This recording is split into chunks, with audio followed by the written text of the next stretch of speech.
शिवमाद्वितीयं भस्मावलीप्तं शशिशुभ्रवर्णं पद्मासनस्थं सुखदं मुनीन्द्रं वाक्कायचित्तैः। दशमोऽध्याय।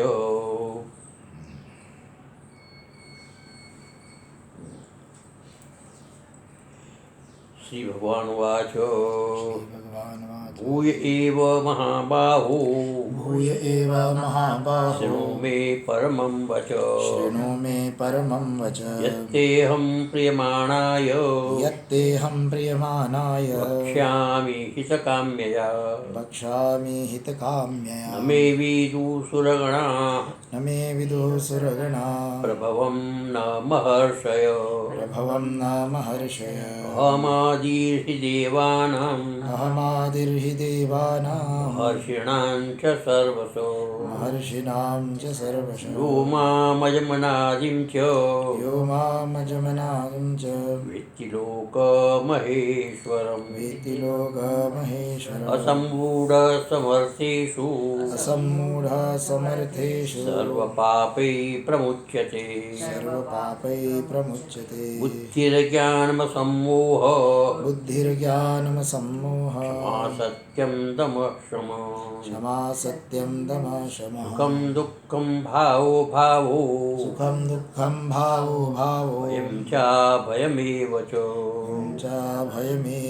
अहिंसा समता तुष्टिः तपोदानं यशो भवन्ति भावभूतानां बद्ध एव पृथग्विधा।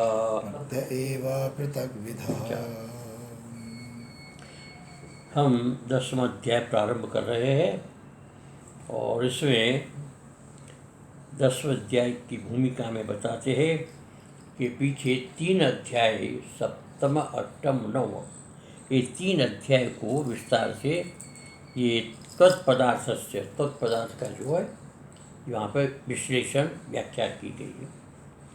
ये क्या है? भगवत तत्व। ये तत्पद क्या? भगवत तत्व, भगवत का जो स्वरूप है, भगवत का जो वास्तविक का यथार्थ तत्व है, उस तत्व को 2 प्रकार से, एक सोपाधिक भगवत तत्व और एक निरुपाधिक भगवत तत्व, दोनों प्रकार के भगवत तत्व का जो है यहाँ पर दर्शितम, मैंने वहाँ पर दर्शाया, मैंने उसका प्रतिपादन किया। तस्य च विभूतयः सोपाधिकस्य ध्याने निरुपाधिकस्य ज्ञाने चोपायभूता। इसमें दोनों प्रकार जो सोपाधिक है तो उसका तो ध्यान के निमित्त उसका वर्णन किया, और जो निरुपाधिक है उसको ज्ञान के निमित्त, ज्ञान के साधन के रूप में उपायभूत उसको प्रतिपादित किया है। तो वहाँ पर रसोहम सप्तकौन्तेय इत्यादि ना सप्तमे अध्याय में रसोहम सप्तकौन्तेय इत्यादि से अहम कर्तुर्हम यज्ञ इत्यादि ना 9 में संक्षेप में उत्तम भगवान का जो स्वरूप है, भगवान का जो तत्व है, वो वास्तव में इस प्रकार से इसका प्रतिपादन किया। अथ इदानीं तासां विस्तरो वक्तव्यो। अब इस 10वें अध्याय में ये जो संक्षिप्त में कहा था भगवान के स्वरूप के विषय में, भगवान का महत्व तत्व के विषय में, उसको यहाँ विस्तार से उसका वक्तव्य मैंने कहना चाहिए। इसलिए भगवत ध्यानाय तत्वमपि, ध्यान के लिए, भगवता ध्यान है, भगवान के ध्यान के लिए कि किस रूप में भगवान का ध्यान करना चाहिए, तो उसके लिए तत्वमपि दुर्विज्ञेत्वात्, यद्यपि दुर्विज्ञ है तत्व, भगवान का तत्व है, पुनस्तस्य वक्तव्यम, फिर से उसको वक्तव्य वहाँ कहा था, लेकिन वो दुर्विज्ञ होने के समझ में जल्दी नहीं आता है, इसलिए बार बार उसको कहने की आवश्यकता पड़ रही है। तो भगवान के विषय में भगवान कहते हैं दुर्विज्ञेत्वात् पुनस्तस्य वक्तव्यम ज्ञानायति, किसलिए? ज्ञानाय, यहाँ कहा था ज्ञानाय। 10वां आरभ्य थी। उस भगवान के तत्व के ज्ञान के लिए 10वां अध्याय को प्रारंभ करते हैं। तत्र प्रथम अर्जुनम प्रोत्साहितुम। अब यहाँ पर जो ने किसी को कुछ कहना हो न तो उसको सावधान करना होता है, उसको उत्साहित करना होता है ना, उसको लगे कि हाँ मेरे लिए कुछ हो रहा है। तो महसूस कराने के लिए भगवान यहाँ पर वाचो भूय एव महाबाहु शृणु मे परमं वचो यत्तेऽहं प्रमाणाय वक्ष्यामि हितकाम्यया। पहले कहा है, लेकिन भूय में पुनः दोबारा जो है, हे महाबाहो मे परमं वचः शृणु, मेरे परम वचन को, अत्यंत श्रेष्ठ जो वचन है, अत्यंत महत्वपूर्ण जो मेरे वचन है, मेरी बात जो मैं कहने जा रहा हूँ उसको तुम सुनो, क्योंकि तुम महाबाहो हो। महाबाहो का मतलब तुम हर क्षेत्र के अंदर अपनी लंबी लंबी बाहों से कर्म करने में सक्षम हो। यत्तेऽहं प्रियमाणाय, और ये निश्चित है कि संसार में जितना प्रिय तुम हो मेरे को, इतना संसार में दूसरा कोई प्रिय नहीं है। प्रियमाणाय, अत्यंत प्रिय पात्र होने के कारण हितकाम्या, तुम्हारी हित कामना से, तुम्हारे भले के लिए, तुम्हारे कल्याण के लिए, तुम्हारे आत्मोद्धार के लिए मैं तुम्हें जो है वक्ष्यामि, अहम वक्ष्ये, हम वक्ष्यामि, मैं तुमको ये ज्ञान उपदेश तुमको देता हूँ। समझिए, भूय एव पुनरपि महाबाहो, हे महाबाहो, पहले कहा है लेकिन पुनरपि दोबारा मैं कहता हूँ, क्यों कि ज्ञान सहज भाव से प्राप्त नहीं होता है, काफ़ी उसके लिए बार बार सुनने से वस्तु में निष्ठा बनती है। पुनरपि, हे महाबाहो सुनो मे मम परमम उत्कृष्ट वचो, मेरा उत्कृष्ट वचन सुनो। उत्कृष्ट का मतलब होता है कि सबसे श्रेष्ठ, इससे बढ़कर के कोई तत्व ज्ञान हो ही नहीं सकता, यही एकमात्र तत्व ज्ञान है, इसके लिए मैं आपको बताता हूँ। यत्ते तुभ्यम प्रियमाणाय, है ते मेरे तुभ्यम, तुम्हारे लिए, तुम कैसे हो, तो मेरे अत्यंत प्रिय हो, अत्यंत प्रिय हो।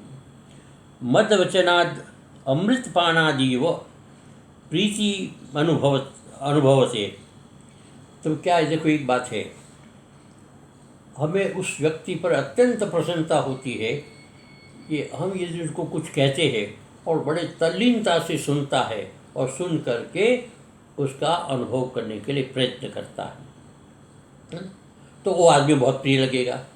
जो अत्यंत ध्यानपूर्वक आपकी बात को सुनेगा, आपका उसके प्रति विशेष प्रेम बनेगा।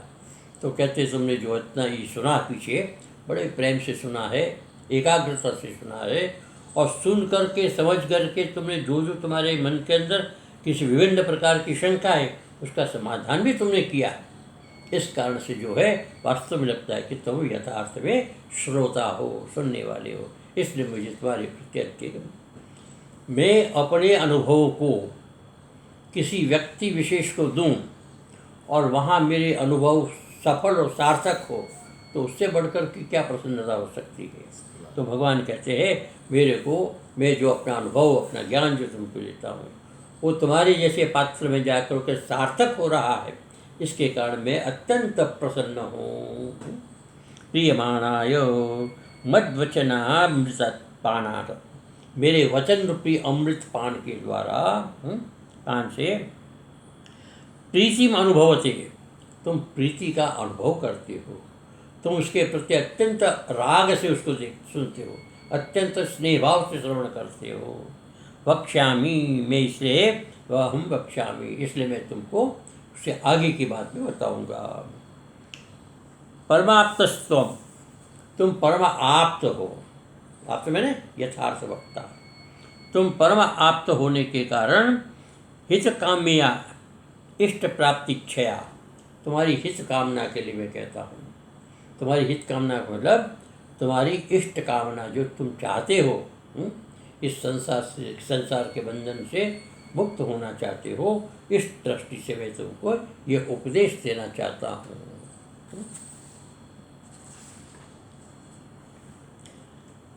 प्राग बहुदोक्तेम्बेव किमर्थम पुनर्वक्ष्यसि,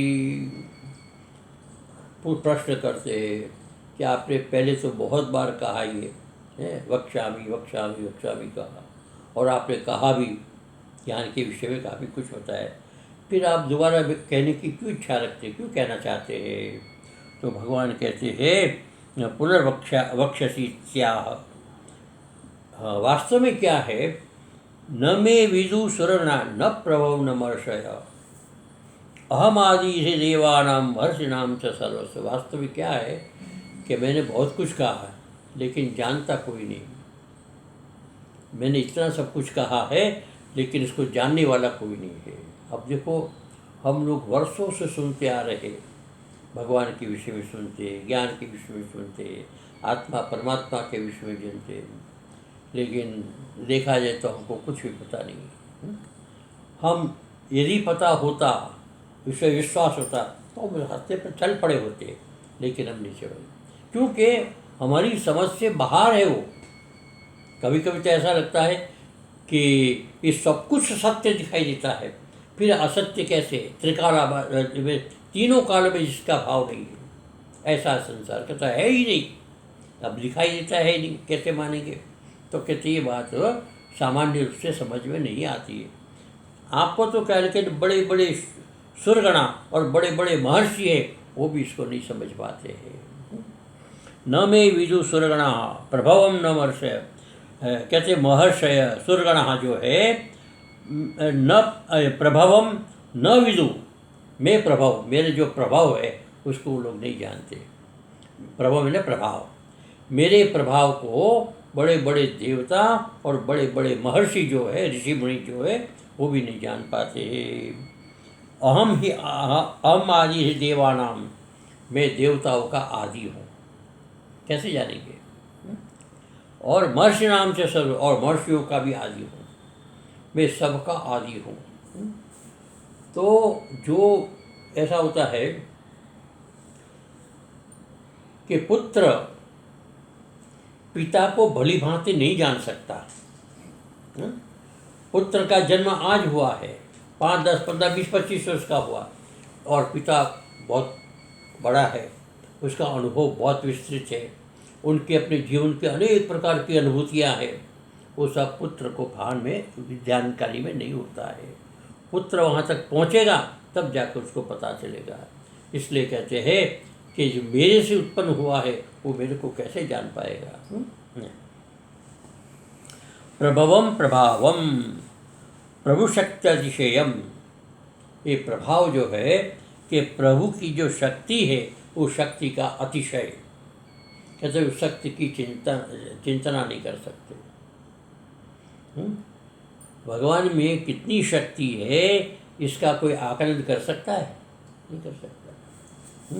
ये सारा विश्व जो है क्षण मात्र के अंदर उत्पन्न करते हुए और क्षण मात्र के अंदर प्रलय करते हुए, तो इतनी सामर्थ्यवान व्यक्ति की कल्पना कैसे कर सकता है कोई? तो कहते इनकी शक्ति की कोई तुलना नहीं है, कोई इसको अतिशय शक्ति है, तो अतिशय शक्तिवान। प्रभवम प्रभवम उत्पत्ति अनेक विभूति वीर आविर्भावम।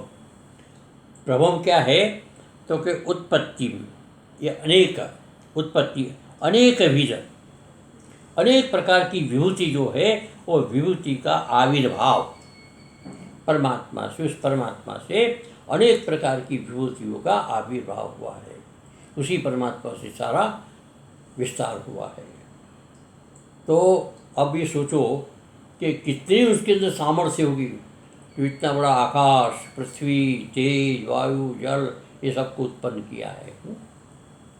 तो के भावम स सुरगणः इंद्रादय, इंद्रादि देवता, महर्षय भृगु आदि जो सप्तर्षि, वही सब सर्वज्ञापि न मे विदु, ये सर्वज्ञ है।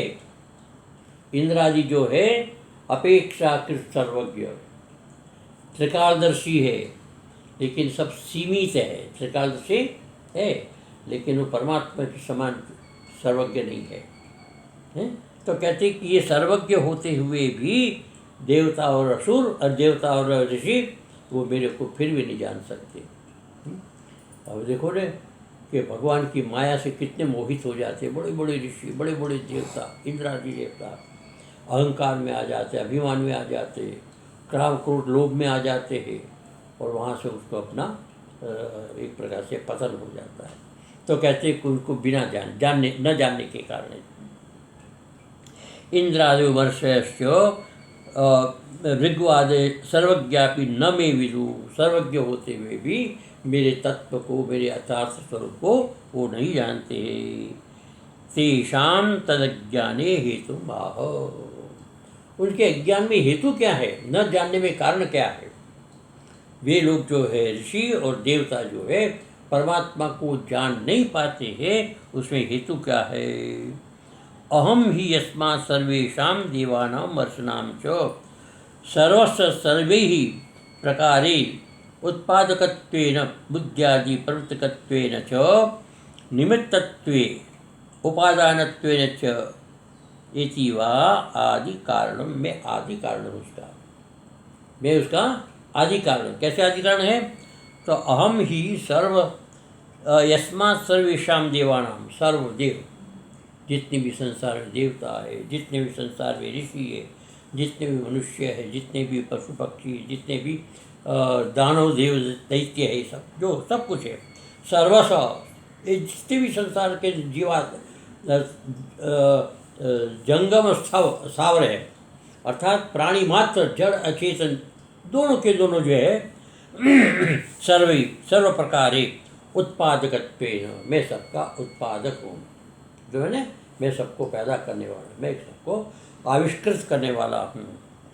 बुद्धियादि प्रवृत्तकत्वेन, और मैं ही उसकी बुद्धि में बैठ करके सबको सब प्रकार से प्रवृत्त करता हूँ, मैं ही करता हूँ, और मैं ही उनका निमित्त और उपादान कारण हूँ।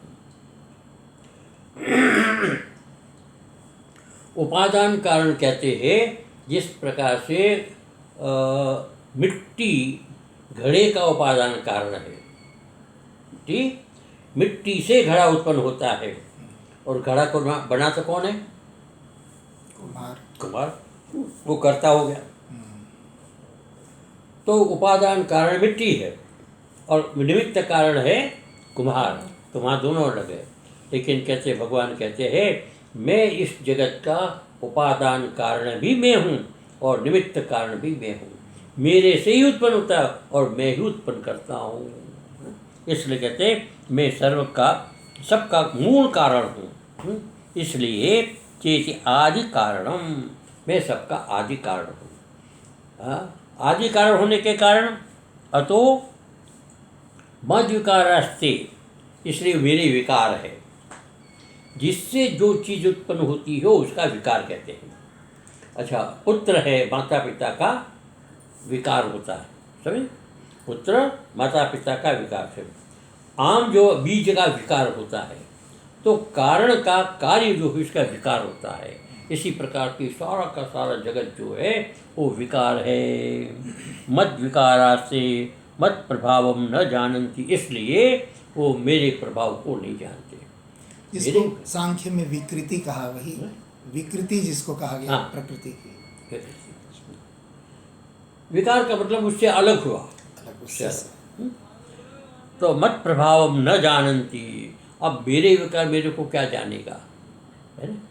जो मैं उत्पन्न करता हूँ, अब एक मान लो कि एक व्यक्ति ने कुर्सी को बनाया, है ना, अब कुर्सी को बनाने वाली कुर्सी क्या जानेगा, है? कुर्सी तो नहीं जानेगा। तो इसी प्रकार से जो है वो कहते हैं मेरे विकार है, इसलिए मेरे को जान नहीं सकते, मैं उसका आदि कारण हूँ।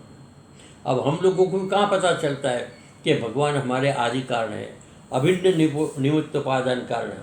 हम तो इसे हमारे कारण माता पिता है, हम तो मानते हैं ना, हमारे कारण माता पिता है, माता पिता के कारण उनके पिता इनके, लेकिन मूल रूप से कारण कौन है? परमात्मा है। ये जानने की बात है।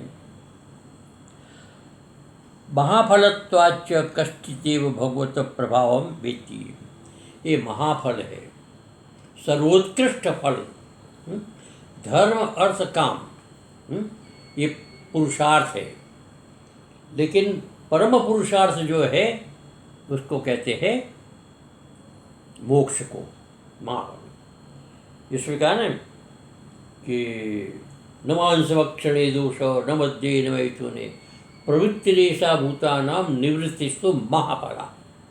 महाफल जो है उसके लिए सबको निवृत्त करता है।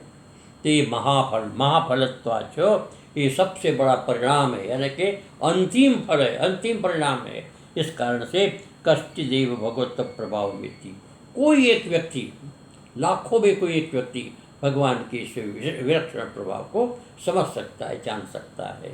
ठीक। अच्छा, इत्यादि।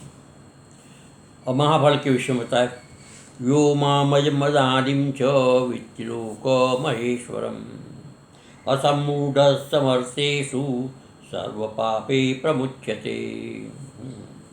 यो माम, जो व्यक्ति, माम मैं कैसा हूँ, अजम अनादि, मैं अज हूँ, मैं अनादि हूँ, और सर्वलोक महेश्वरम, संपूर्ण लोक का मैं महेश्वर, मैंने सबका शासक, सबको नियंत्रण करने वाला, सबको अपने वश में करने वाला, वश में रखने वाला, यानी कि एक कण से लेकर के संपूर्ण विश्व तक सबको मैं अपने वश में रखने वाला हूँ। इसलिए मैं सबका महेश्वर हूँ, महान ईश्वर है, महान शासक, महान नियंता। असंबूढ़ समर्थेषु, सर्व वह व्यक्ति जो मेरे को वेत्ती, यो माम वेत्ती, जो इस प्रकार से मेरे को जानते हैं, और असम्मूढ़, ये सम्मूढ़ नहीं है, मोहित नहीं है, वो प्रबुद्ध है। इस प्रकार के व्यक्ति सर्व पापे ही मर्तेषु सर्व पापे मुच्यते, इस मर्त्य लोक में सब प्रकार के पापों से मुक्त होकर के परमात्मा को प्राप्त होता है। ये इसका महाफल है। महाफल मैंने सब प्रकार के बंधनों से मुक्त हो जाता है। सकारणत्वान् न विद्यते आदि। अच्छा देखो, इसका सर्व कारणत्वात्, ये सबका कारण है। ईश्वर जो है, परमात्मा जो है, सबका कारण है। अब सबका कारण होने के कारण उसका आदि कोई नहीं हो सकता। मूल रूप से सबका कारण है, यानी उसके पहले कुछ था ही नहीं, तो सबका कारण होने के कारण उसका कोई आदि नहीं है, अर्थात उसका कोई कारण नहीं है, इसलिए उसको आदि कहते हैं। आदि कारण, जैसे ये आदि कारण है सबका। तम आदि तम अनादिम, अनादित्वात् अजम, वह अनादि है, परमात्मा अनादि है, उसका आदि कोई नहीं है, अर्थात उसका कोई आदि नहीं है। वो तो आदि है ही, परमात्मा सबका आदि है, लेकिन उस आदि का कोई आदि नहीं है। इस कारण से वो अनादि है। अनादि होने के कारण है अज, अजन्मा है, अनादि। अब कोई जन्म देने वाला हो तो अब बने ना, कोई इसका जन्म देने वाला है नहीं, इसलिए अज है। इसलिए कहते हैं अज है, जन्म शून्यम, उनका जन्म कभी होता ही नहीं है। लोकानाम महानतम ईश्वरम, लोगों में सबसे बड़ा महान ईश्वर जो है, माम, जो व्यक्ति मेरे को ही जानता है, समर्थेषु, मर्त्यलोक में, मनुष्येषु मध्य, असम्मूढ़, असम्मूढ़ है वो व्यक्ति जो है मनुष्य में, असम्मूढ़, जो इस प्रकार का जानता है, भगवान को इस रूप में जो देखता है, उसको असम्मूढ़ कहते हैं। अर्थात वो जगत से मोहित नहीं होता है, माया से मोहित नहीं होता है। सम्मोह वर्जित, सब प्रकार के सम्मोहन से वर्जित, सर्वे पापी मतिपूर्व कृतेरपि प्रमुच्यते। देखो एक बहुत अच्छी बात इसमें है कि सब पाप से मुक्त हो जाता है। अब पाप दो प्रकार से होता है, एक जानबूझ करके पाप होता है और एक होता है अनजाने में पाप होता है। तो कहते हैं जानबूझ के किए हुए पापों का भी से मुक्त हो जाता है, अनजान में किए पाप से मुक्त हो जाता है, लेकिन जानबूझ करके जो पाप करता है उन पापों से भी वह मुक्त हो जाता है, असम्मूढ़ हो जाता है। तो इस प्रकार से जो है पापे मतिपूर्वक कृते पापे, बुद्धिपूर्वक किए गए पाप से भी प्रमुच्यते प्रकर्षेण कारणोच्छेदत्वात्, उसका कारण का उच्छेद होता है। कारण क्या है? पाप का कारण क्या है? अज्ञान। ज्ञान। पाप का कारण अज्ञान। जब अज्ञान का उच्छेद हो जाता है तो अज्ञान से होने वाले जितने भी कार्य हैं वो सारे के सारे कार्य अपने आप समाप्त हो जाते हैं। कारणोच्छेदत्वात् तत्संस्काराभावेन, ये संस्कार का अभाव होने से, संस्कार में वासना है, जो कुछ भी हम ग्रहण करते हैं जीवन, वो सब संस्कारों के कारण अर्थात वासनाओं के कारण हम जन्म लेते हैं। जब अज्ञान के नष्ट होने से अज्ञान जनित जो वासनाएं हैं, अज्ञान जनित जो संस्कार है, उस संस्कारों का नाश होने से फिर जन्म नहीं लेना पड़ा। मुच्यते मुक्तो भवति, ऐसा व्यक्ति सब प्रकार से मुक्त, बंधन से मुक्त हो जाता है। आत्मनो लोक महेश्वरम प्रपंचयति। अब यहाँ पर जो है ये परमात्मा जो है वो लोक महेश्वर कैसे है, उसका आगे इसका विचार करते हैं। समय बाकी है भी। तो ये 2 श्लोक में भगवान जो है वो सारे उसकी महेश्वर किस रूप में रहते हैं इसको बताना चाहते हैं। बुद्धिर्ज्ञान सम्मोह क्षमा सत्यम दम क्षमा सुखम दुखम भावो भव भावो भयम च भयमेव च। बुद्धि, ज्ञान, असमोह, क्षमा, सत्य, दम, शम, सुख दुख, भव, भाव, भय और अभय, ये सारी की सारी चीज़ जो है भगवान से ही उत्पन्न हुआ है। ये सब चीज़, ये सारी भाव जो है भगवान से उत्पन्न। अहिंसा, समता, तुष्टि, तप, दान, यश और अपयश। भवन्ति भावा भूतानां मत्तेव पृथक्विदः। ये कहते भूतानां भावा, ये भूतों के विभिन्न प्रकार के भाव जो है वो मत्त एव पृथक्विदः, मेरे द्वारा ही पृथक जो है मनुष्य के जीवन में अवतरित हुए हैं, उत्पन्न हुए हैं। अब यहाँ पर इसकी जो व्याख्या है ये थोड़ी सी लंबी है तो इसको हम कल के लिए स्थगित कर देते। आगे का अपने कल करेंगे। ओम सर्वे भवन्तु सुखिनः, सर्वे सन्तु निरामयाः, सर्वे भद्राणि पश्यन्तु मा कश्चित् दुःखभाग् भवेत्। ओम शांति शांति। ये ऐसा है